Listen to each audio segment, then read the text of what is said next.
Kagabi lang narinig natin yung balitang mag-ina na, di ba, sinalbahe, pinatay. I think 3 years old lang ang bata.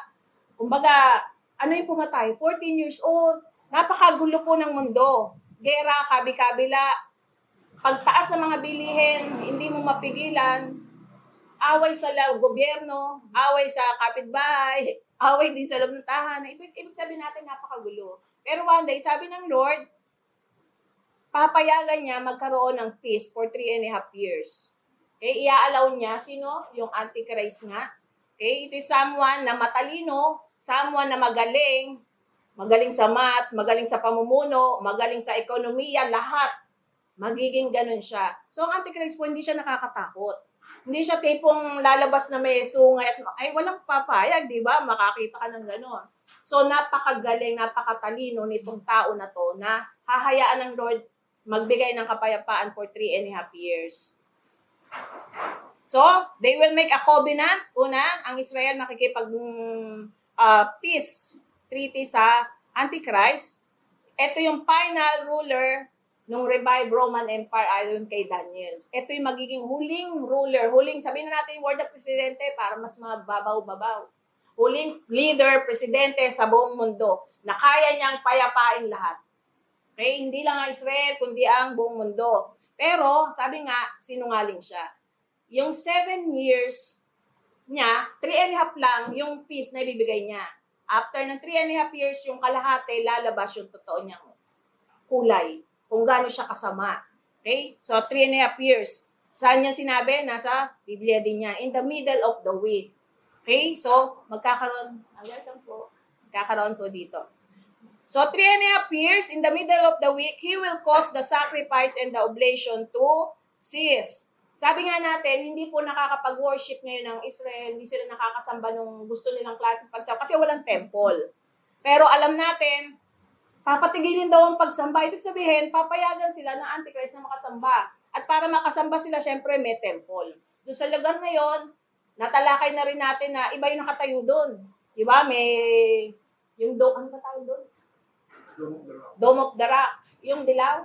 Yan, yung Dome of the Rock. Dome of the Rock din pala tawag doon. Okay, yun yung mga ano nila. Yan, supposed to be. Yung ginto pala yun. Yan. Hindi lang pala siya dilaw, akala ko pintura lang siya. Okay, so talagang mayayaman yung ano. So, dun sa lugar na yun dapat supposed to be. Paano gagawin ng Antichrist na papapayagan sila? Ang Lord din na mag-aalaw. So, merong mangyayari na kaya ng Antichrist na mapayagan sila magtayo ng temple. Sa ngayon po, hindi nila kayang gawin yan. Okay? Kasi nga, hindi nga sila makapwesto dun dahil nga maraming kalaban dun sa lugar na yun. But darating ang isang araw na yan ay papahintulutan.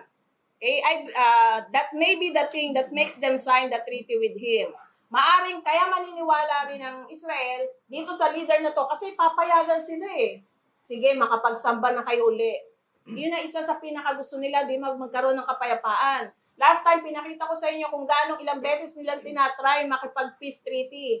Mga malalaking presidente ang tumutulong sa kanila para magkaroon ng kapayapaan pero hindi ibinibigay sa kanila. But this leader, ibibigay po yan sa kanila. Okay? Bakit peace? Nasa Revelation din yan. Kasi ayun nga yung unang sign, nakasakay sa puting horse, which alam naman natin ang white, nagsisimbolo siya ng kapayapaan, di ba? Pagka yung susuko na yung nasa gera, di ba, may winawagayway na flag. Anong color yun? Pagka yung suko na kami. White, di ba? Nagsisimbolo, ano siya ng peace. May dala siyang bow, pana, pero walang arrow. Ibig sabihin, He will conquer with peace. Sa ngayon kasi, alam niyo po bang napakahirap at hindi siya mangyayari na makonquer mo ang isang mapasunod mo sa gera. Ang tagal na ng history ng buong mundo, pero samot-saring gera na nangyari, pero hindi naman nakakapagtagumpay. Iba ang gagawin ng Antichrist para makonquer niya ang buong mundo. Kapayapaan, hindi gera ang ibibigay niya.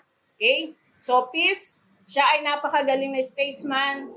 Ibibigay niya security sa Israel at sa buong mundo para sila ay makapag-worship. Okay? Sa middle niyan, ipapatigil niya. After 3.5 years, lalabas na ngayon kanyang kulay. Ito na ngayon yung pangalawang horse na sinasabi sa Revelation. Red. Okay? Kung ang ibig sabihin niyan ay war.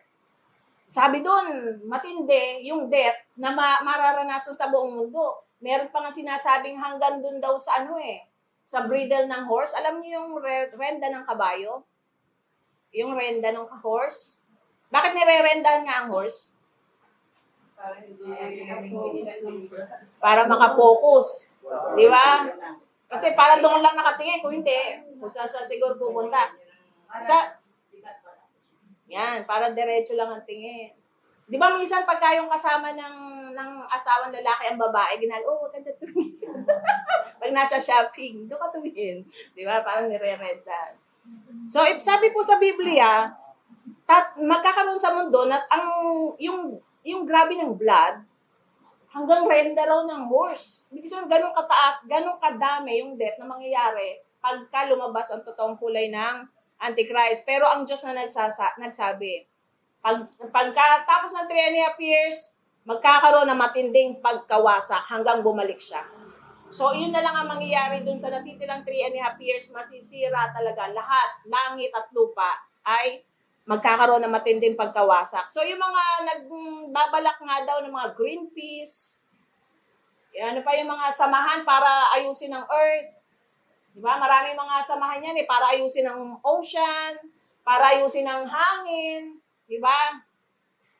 Mas dapat tayong maging busy na mag-share doon sa mga tao.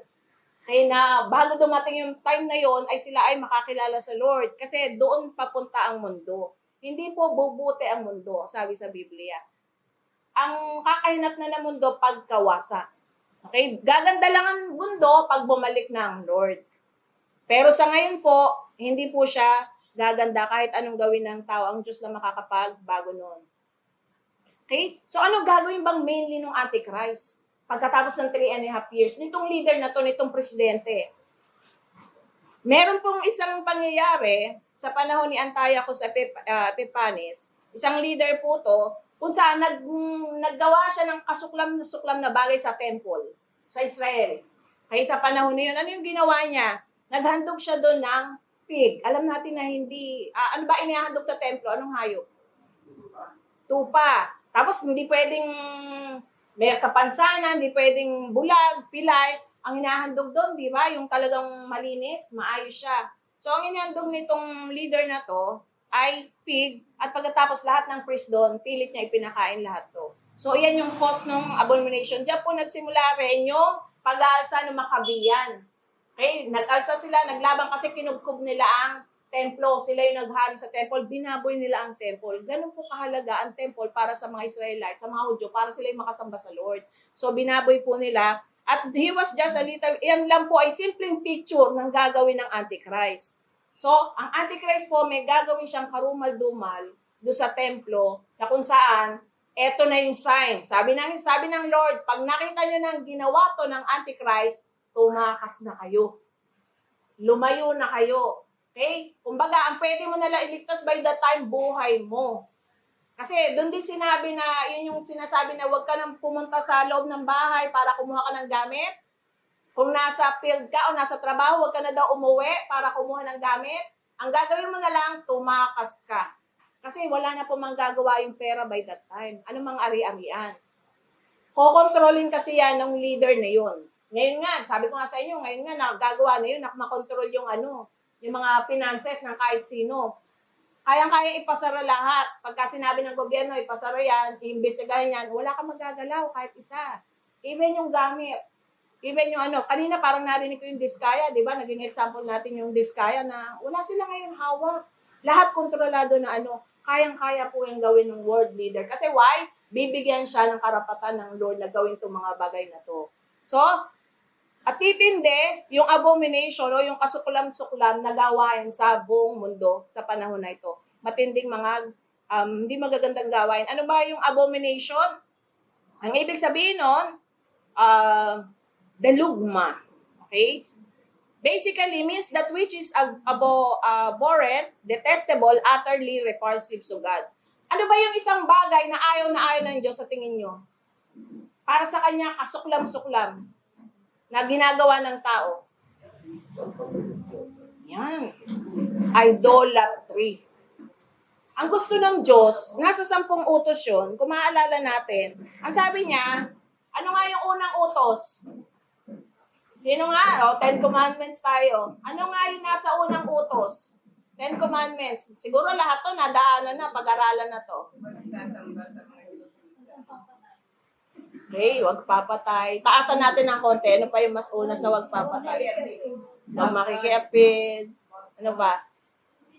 Love your heart. Pastor, ano nga yung unang utos? Huwag kang magkakaroon ng ibang Diyos maliban sa Kanya. Unang utos. Huwag kang magkakaroon ng ibang Diyos maliban sa akin. Wag, ang sabi pa nga doon, meron pang huwag kang gagawa or lilikha ng something na makikita mo sa langit, makikita mo sa earth, o makikita mo sa ilalim ng dagat, huwag kang gagawa ng anything at sasambahin mo. Ayaw na ayaw ng Lord. Okay? Natural lang kasi siya yung gumawa ng langit at lupa. Siya yung bumubuhay sa atin. Then, iba ang mamahalin mong Diyos. Di ba? Parang sa ano lang yan eh. Kahit nga sa mag-boyfriend, mag-girlfriend, away yan eh. Di ba? Subukan mong i-like lang yung post ng ibang babae. Away yan. Di ba? Wala ka namang ginagawa. I-like ko lang naman ah. Ibig ko sabihin, ang Diyos na lumikha sa'yo, may karapatan sa atin na makareceive ng tapos ibibigay mo sa iba. So, tandaan po natin, yung idolatry, hate na hate ng Lord. Anything, hindi lang po yung mga rebulto, mga picture-picture, kahit ano po na mas mahal mo sa Diyos. Mas mahal mo ang pera, idolatry yun. Mas mahal mo ang sarili mo, meron din po nun. Idolatry yun. Mas mahal mo ang asawa mo kaysa sa Diyos, paano mangyayari yun? Hindi, sabi ng asawa ko, wag akong mag-church. Diba? O kumbaga, dito lang daw ako sa bahay. Pagka sinunod mo yung ganon, ibig sabihin, ang kinikilingan mo, asawa mo, ang sabi ng Lord, kung mas mahal mo ang asawa mo, ang anak mo, ang pamilya mo, kaysa sa akin, hindi ka pwedeng maglingkod sa akin. Ang Diyos ang nagsabi noon. Kasi ang gusto ng Lord, siya ang una. Okay, siya ang first. So, ang Israel po, kung bakit siya dumadanas ngayon ng ganyang kasi ang idolatry sa Israel, napaka-rampant. Okay, konting kibot, maiwan lang sila nga ni Moses, gagawa si Moses ng 10 Commandments, di ba? After 40 days, pagbalik niya, may sinasamba ng iba. Okay, kaya nga si Moses sa galit, nabasag niya yung unang set ng nung 2 tipak. Di ba? Imagine niyo kung gaano ka na high blood ng gusto si Moses doon sa nakita niya. Saglit niya lang iniwan. Yung po kasi ang ng Israel, mahilig silang sumamba sa ibang Diyos-Diyos. Ang galit na galit ang Lord. Sa atin din po. Kung may makita ang Diyos na mas mahalaga sa puso natin kaysa sa Kanya, ayaw ng Lord. Okay? Ano ang gagawin ng Lord? Walang ibang gagawin ng Lord kundi parusahan yung mga taong sumasamba maliban sa Kanya. Okay? So, ngayon, kaya tayo nag-aaral, paano ba tamang sambahin ng Diyos? Noong nakaraan, pinangaral ni Pastor yon, dapat siyang sambahin sa Espiritu at katotohanan. Kasi ang Diyos hindi nakikita. Spirit nga siya eh. So, wala kang someone na makikita na para sambahin mo siya. Pangalawa, ang gusto niya siya lang. Walang iba. Okay? I think nanggaling din naman tayo sa mga ibang religion. Kahit po kami, nanggaling sa iba. Ang kakulangan lang po kasi hindi po ako nagbabasa ng Biblia at that time.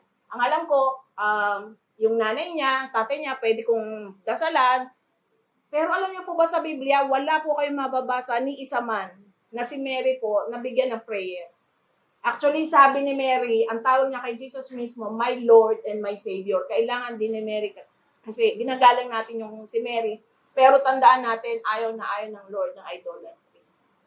Anyone, okay, ayaw na ayaw po ng Lord John. We respect, okay, pero hindi tayo nagpe-pray sa kanila kasi ayaw ng Lord eh. Okay, sabi ng Lord, ayaw niya rin nakikipag-usap tayo sa patay. Itong mga taong binabanggit natin, patay na po yun. Hate din ng Lord John. Okay, may parusa din ng Lord pag nakikipag-usap tayo sa mga dead. Kaya nga po, iwas din tayo. Ulitin ko lang, iwas tayo sa Facebook. Pagka yung may patay na tapos binabati pa natin, kaya nakausap, ayaw po ng Lord noon. Okay, minsan nga, inuutusan pa eh. Halimbawa, lolo, laban tayo may mga apo mo. Di ba, patay na. Sabi ko, hindi naman naawa. Nung buhay, yun ang trabaho yata. Mag-alaga hanggang patay ba naman. Pero, kidding aside, ayaw po ng Lord yun. Nasa Biblia po yun. Bakit dati ginagawa natin? Kasi hindi po natin nababasa. Pero ngayon pong nalalaman na natin, sinabi ng Biblia, at ginagawa pa rin natin, nagkakasala na tayo sa Lord. Okay? So, ang Lord na nagpapaalam sa atin nun, ang gusto niya siya lang. This is something kung bakit sisirain ng Lord, bibigyan niya ng matinding delubyo ang mundo dahil sa idolatry. Alam niyo po ba kung gaano ka daming religion sa mundo, di ba? I think 10,000 na distinct na religion sa mundo meron po. Okay, napakarami. So, hindi lang po yan mga baka or anyong tao or picture, hindi lang po yan na ganun. Okay, basta anything na luluhuran mo, mananalangin ka, anything other than God, ayaw po ng Lord. So, ngayon alam na natin. Kasi dati hindi natin alam eh. Pero ngayon, nababasa natin yan. Nung mabasa ko yon, Lord, sorry po. Humingi tayo ng tawad sa Lord. Kung nagkaroon tayo ng ganung mga partisipasyon kasi ayaw ng Lord. Marapat laban bang magselos ang Lord? Yes. Sabi sa Biblia, He is a jealous God. Okay? Kung ang Diyos ang bumubuhay sa atin, marapat lang sa Kanya lang tayo nagbabalik ng papuri, sa Kanya lang tayo na nananalangin. Sabi dyan, detestable yan at ayaw na ayaw ng Lord. Okay? It is the detestable thing which desolate.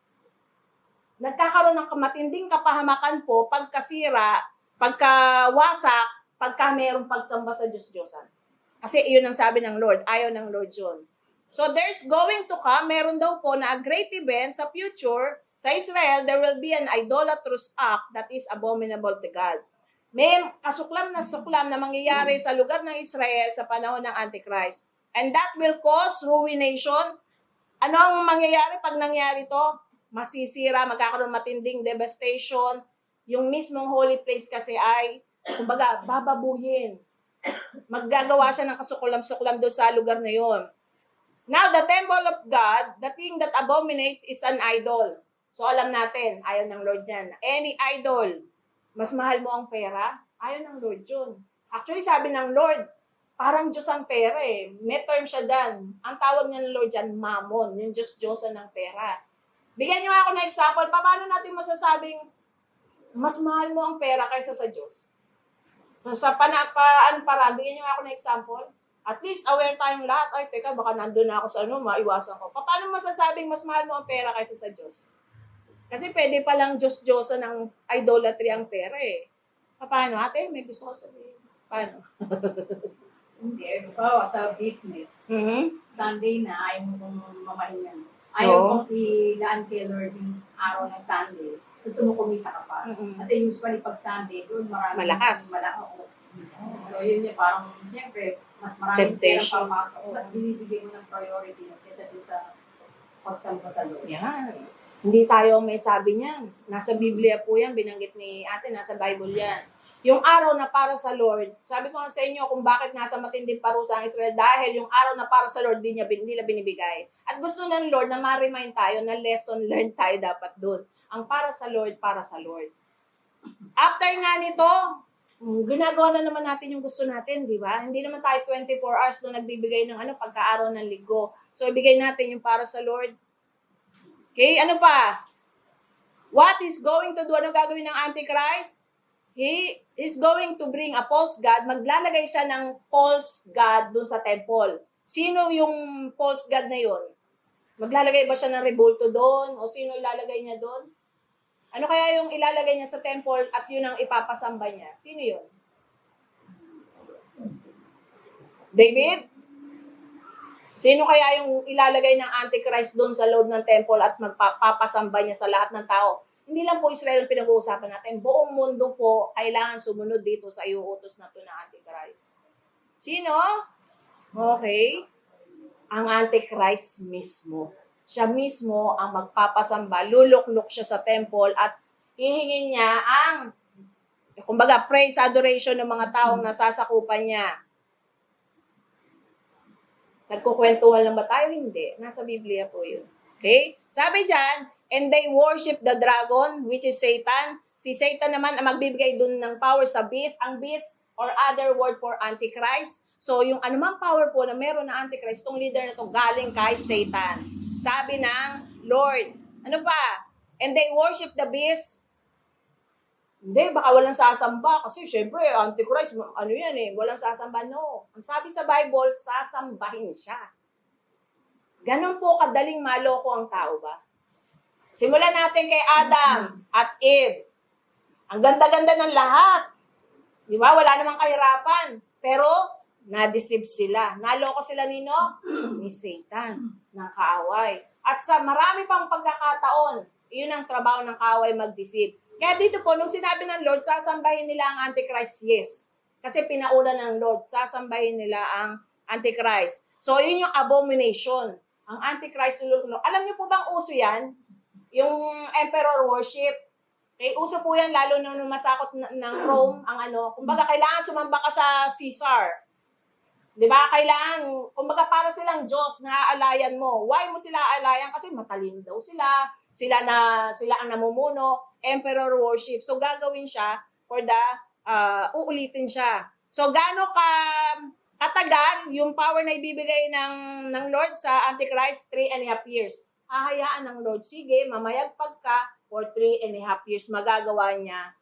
Pero ang galing ng Lord, no? Hindi, no less, no more. Hanggang 3.5 years lang. Hindi 3.7 or 3.5, eksakto yan. Kaya yung mga tao sa panahon na yun, mabibilang yan. Ito na yan nga yung nangyayari. Ito na yung sinasabi ng Biblia. Kasi ang Diyos, definite siya pagka nagbigay. So ano mangyayari? Anong gagawin niya sa loob ng 3.5 years? He will blaspheme God. Ito ang gagawin niyang trabaho. He blaspheme His name, blaspheme His tabernacle, blaspheme everybody that dwells in heaven. Ito yung gagawin niya for 3.5 years. Okay, lahat ng mga kasuklam-suklam na bagay sasabihin niya sa Lord kasi binigyan siya ng power to do that. And it's given Him power to make war. Ito pa, sino una niyang hahabulin? Okay, sino una niyang ipe-persecute? Siyempre, yung mga saint. Ang sabi doon, He will overcome din. Yung mga mananampalataya, yung mga believers sa panahon ng tribulation, ma-overcome. Ibig sabihin po niyan, death. Okay? Sila ay papatayin. Kaya nga po sabi natin, kung gusto po natin mapunta ng langit, doon tayo sa rapture sumabay. Kasi pag dumating po, may kaligtasan pa po dyan sa loob ng 7 years, pero ang kapalit po, buhay. Kasi anong sasabihin ng Antichrist? Sasamba ka sa akin or papatayin kita. Okay? Parang sa atin, di ba? Isuko mo yan or mawalan ka ng gamit. Siguro ang hirap nun, na yung bahay mo pinaghirapan ng gusto, papipiliin ka. Yung bahay mo o sasamba ka sa akin or magpapatatak ka. Kukunin ko yung bahay mo. Pero pag sasamba ka sa akin, sige, sa'yo yung bahay mo. Darating po yung time na yun. Kaya sabi ng Lord, ngayon pa lang dapat silipin natin ang puso natin, ano yung mas mahal natin. Kasi pag dumating ang time, maraming bagay, ang dami mong kayamanan. Di ba? Kaya mo bang i-give up yun pag dumating yung time na yan? Okay? Ang pipiliin mo ba ang Diyos? So, ano yung utos na So, kung hindi sasamba sa Antichrist, anong gagawin niya? Papatayin niya ang sino man. Kaya po sabi sa Revelation, red horse. Matinding. Lahat ng patayan. Kulang pa po yung krimen na nakikita nyo ngayon sa pag dumating po itong pagkakataon na to. Okay? Sabi po sa Thessalonians, anong gagawin ng Antichrist? He set himself up as God. Siya kayo magpapasamba. Okay? Ako yung magaling. Ako ngayon yung may karapatan. Kasi may power ba siya by that time? Yes. Bibigyan siya ng Lord. Ayaalaw ng Lord na magkaroon siya, ma-practice niya yung power. So, meron siyang kasunduan sa Israel. He has also allowed the apostate church to exist. So, tignan natin itong dalawa. Hahayaan niyang Israel makasamba sa temple, sa buhay na Diyos, sa totoong Diyos. At may isa pa po. Sabi nga natin, ang dami-daming relihiyon sa mundo. 10,000 mahigit. Sa Pilipinas lang, napakaraming religion sa atin. At alam niyo kung gaano lang karami yung portion ng mga tinatawag na ito tayo, yung mga born-again Christian. Kumbaga, yung talagang may personal na relasyon sa Lord. Ano lang siya? 3%. Mas mataas yung porsyento. So, lahat ng labas sa 3%, iba-ibang religion na po yan. Kaya, totoo ba yung sabi ng Lord na konti lang ang pupunta sa langit? Yes, mas marami daw pupunta sa kapahamakan.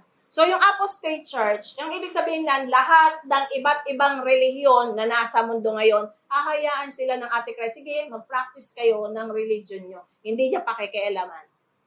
for quite some time, hahayaan niya. Pero, darating ang time, okay? Ang tawag po kasi sa Biblia, yung great whore na tinatawag, ito po yung mga iba't ibang klase ng relihiyon na hindi sumasamba talaga sa ating Diyos. Magbigay nga kayo ng, alam yung ibang relihiyon na hindi sumasamba talaga direkta sa ating Panginoong Sus. Kuya Alan. Buddhism, ano pa? Ano ang alam mong religion? Islam, ano pa? Yung hindi direktang sa Diyos na sumasamba. Ano pa ang mga alam nyo? Hinduism, Shintoism, Taoism, maraming isim-isim yan. Okay, sa Japan lang, napakarami din, ano? Yung Buddha, napakarami po. Sabi doon, sa panahon yan, hahayaan lang sila nitong leader na to na practicein niya yung mga religion nyo. Okay, pero, darating ang time, sabi ng Lord, with whom, etong mga religion na to, with whom the earth have committed fornication, and the inhabitants of the earth have been made drunk with the wine of the fornication.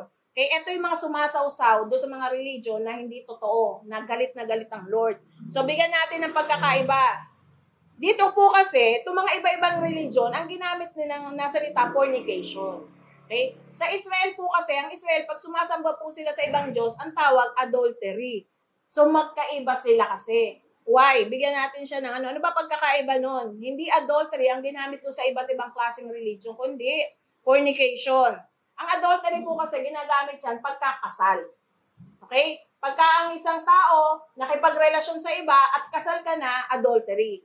Pero ang fornication, gagamitin yan, hindi naman kayo kasal, pero gumagawa kayo ng something na ginagawa ng mag-asawa, fornication ang tawag. So, bakit fornication? Tandaan natin, ang Israel po kasi tinatawag siyang wife ng Lord. Kumbaga, kasal na siya sa Lord eh. May covenant sila eh. Kaya pag bumabaling sila sa ibang Diyos, since meron silang covenant ng Lord, wife sila kung tawagin, adultery ang tawag sa kanila. Pero yung iba't ibang religion, ang tawag po doon sa binasa natin kanina, they are committing fornication. Kasi wala naman silang relasyon sa Lord in the first place. Kasi nga, iba ang Diyos nila. Okay? Kaya magkaiba po yung pagkakagamit. Okay? So, yung mga sumasamba sa ibang Diyos-Diyosan, hindi yun ang ginamit kasi hindi sila, hindi katulad na Israel. Tayo po kasing church, ang tawag bride. May relasyon talaga tayo sa Lord. Ang Israel, wife ang tawag, may relasyon. Pero yung iba-ibang religion, definitely wala silang relasyon sa Lord. Okay? So, yun yung mga kalagayan. At ayaw natin mapunta dun sa side na yun. Diba? Kasi alam natin ang gagawin ng Lord doon sa mga tao na hindi sumasamba sa Kanya, kaparusahan lang. So, ang Israel, so, though that was it in the case of Israel, of what nation? So, ang Israel po, yan. Yan po yung pagkakaiba pag nabasa niyo po sa Biblia na bakit adultery? Kasi may tipan sila sa Lord eh. Tapos sasamba ka sa ibang Diyos, adultery ang tawag ng Lord doon. Okay? So, ayaw ng Lord yun na mayroon tayong ibang Diyos maliban sa Kanya. So, anong gagawin niya nung Antichrist? Sabi sa chapter 17, even yung post-church, yung iba't ibang religion, ipapatigil ng Antichrist ang pagsamba. Yes, papayagan niya, pansamantala, pero darating po ang panahon, ipapatigil niya lahat ng pagsamba. Why? Isa na lang ang magiging pagsamba sa buong mundo, pagsamba sa Antichrist. Ganun po kahirap. Hindi ako sasamba. So, anong kapalit pag hindi ka sasamba? Papatayin ka. Tatanggalan ka ng gamit. Sabi sa Biblia, hindi ka makakapagnegosyo at hindi ka rin makakabili pagdating nitong panahon na to. Kaya po, sabi nung, hindi, may ipon ako, 7 years to eh. Mga delata ko, pang 7 taon to eh. Di ba? Kumbaga, tatagal ako to. No. Kayang-kaya po ng Antichrist na tanggalin ka sa loob ng bahay mo. Okay, mawalan ka ng karapatan sa pag-aari. Kaya nga meron kang choice. Sasamba ka sa Antichrist or yung magpapatatak ka. Okay, yun yung pagpapatatak eh. Later, mapagdadaanan natin yun na paano ba nangyayari yun? Meron na ba mga example ng parang natataka na umu-okay? Marami pong taong okay sa kanilang meron. Although hindi pa yun ang tataka na sinasabi natin, kasi sa huling panahon pa yun. Pero maraming tao na okay. Why? Sikat eh. High-tech ako. Hindi ko na kailangan yung card. Dumadaan lang sila sa scanner, lumalabas lang sila, kukuha sila ng grocery, then lalabas sila sa pinto, that's it. Walang cashier. Ngayon nga, nalulungkot tayo, di ba, na maraming nawawalan ng trabaho. Doon lang sa toll gate. Ang dami nang naalis doon, di ba? Ano na lang sila? ATM, RP yung sa kotse. Cashier. Marami na rin, dito sa atin, meron na pong ganon. Wala nang cashier. May mga time na kami na lang, idadaan lang namin ni Pastor yung mga gamit namin doon sa scanner, maglalagay ng card. Wala nang taong dinadaanan. So, para sa tao, okay to Kaya maraming maluloko by that time. Para sa kanila kasi, hindi ko pwedeng isacrifice yung kayamanan ko. Kailangan kong proteksyonan ano man yung meron. Kaya sabi ng Lord, di ba, napakahirap daw sa isang mayaman na makapasok sa langit. Ang Diyos ang nagsabi. Pero wala imposible syempre sa Lord. Mas madali pa daw, imagine nito, mas madali pa daw yung camel. Alam niyo yung camel? Yung may kuba sa likod. Mas madali pa daw ang camel makapasok sa butas ng karayom. Imagine niyo yun. Kesa daw sa mayaman na makapunta sa langit. Kasi by this time po, napakahirap kung hindi mo i-give up lahat. Okay? Wala ka na, aalisan ka na ang karapatan. So, Roman style, magpapasamba siya. Yung leader na to, siya magpapasamba for 3.5 years and he makes the place desolate. Bababuhin niya yung lugar until the end, hanggang bumalik ang ating Lord. So, ang sabi po dyan, na ba katapusan? Okay, gumulo na ang mundo, iba na ang Diyos, lahat ng tao, nasa kahirapan na, pinapahirapan. Na ba ang katapusan? No. Okay, may pag-asa tayo. Kasi sabi ng Lord, matatapos yan, 3.5 years lang yan. Babalik ang Lord. Okay, at pagbalik ng Lord, aayusin niyan lahat. So after ng 70 years, sabi dyan, God will finish the transgression, lahat ng pagsalansang, tatapusin niya rin ang paghahari ng Antichrist. Kasi dyan na rin mangyayari na ang Antichrist, paparusahan niya, itatapon sa hell. Ang una pong tao sa hell, wala pa pong tao sa hell, sa lake of fire. Ang una pong itatapon doon, ang Antichrist, saka yung false prophet. Meron kasi siyang meron siyang advisor. Napapansin niyo po ba yun sa mga presidente? Lagi silang may advisor. Spiritual. May spiritual advisor. Sino ang spiritual advisor ni Duterte? Sige, Buloy. Asa na yung dalawa? Nakulong na pala pareho. Okay. Uso po yun. May mga advisor sila. Si Gloria may advisor yan, may spiritual advisor. Ang Antichrist po, the same rin. Nasa Biblia, meron siyang spiritual advisor. Pero, pagdating ng Lord, after niyan, sabay silang itatapon sa hell. So, sila po yung unang, laman ng hell. Nasa Bible po yan. So, that's the kingdom. Incredible prophecy. Yan yung prophecy ng Lord. Whole story ng world. O, di ba? Maraming tao hindi nakakailang paano magtatapos ang mundo. Pero itong oras na to, binigyan tayo ng Lord ng chance ang malaman, ganito matatapos ang mundo. Mapalad po ba tayo at nalalaman natin yan? Kasi ang daming presidente ngayon nagkakagulo, paano natin aayusin ang mundo? Maggawa tayo ng mga plano. Ang daming mga grupo nagagawa ng plano para ayusin ang mundo, pero tayo alam natin na mangyayari, hindi aayos ang mundo. Okay? Ang kailangan lang natin intindihin talaga, ayusin natin yung sarili natin, pagharap natin sa Lord. Okay? Kasi po, itinago daw yan sa matatalino, sa mga wise, sa prudent, itong mga bagay na to. Ang Diyos ang nagsabi. Kanino siya sinasabi? Doon sa mga babes o doon sa mga bata. Ibig sabihin, yung mga parang naive sa kasalanan. EJ, pabasa yung last verse. At that time, Jesus declared, I thank you, Father, Lord of the heaven and earth, that you have hidden these things from the wise and understanding and revealed them to little children. Yes, Father, for such was your gracious will. Yan. Since, kung tayo po nakikinig ngayon at nauunawaan natin ngayon, kabilang tayo doon. Inilihim daw, hindi daw hinayaan ng Lord maano na matatalino. Kasi karamihan po na matatalino, mayayabang, self-righteous. Di, alam ko na yan. Nakarinig na ba kayo ng pagka minsan niyayaya mo sa church? Hindi ko na kailangan yan. Mabait naman ako. Di ba? Self-righteousness, ayaw po ng Lord. Kaya ang sabi ng Lord, kung naririnig nyo man, yung sinasabi niya, ang mangyayari sa last days at nauunawaan nyo, ibig sabihin lang, kasama tayo doon sa children na inaano ng Lord. So, yamang masisira ang mundo, ano ang sabi po ate, pakibasa nga. Ito daw dapat ang ginagawa natin. Yamang alam natin ang mangyayari sa wakas. 2 Peter 3 verse 11. At dahil ganito ang magiging wakas ng lahat ng bagay, mamuhay kayo na may kabanalan at sikapin ninyong maging makadiyos.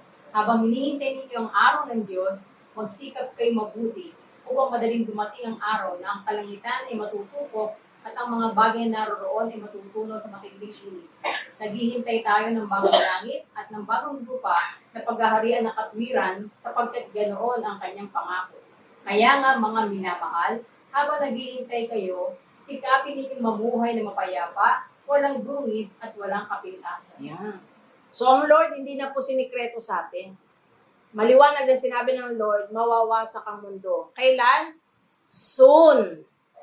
Why? Sa dami po ng mga nakikita natin nangyayari, nasa Biblia po kasi isa-isa yan. Sabi sa Bible, bago dumating ang wakas, ano yung isang sign na bago?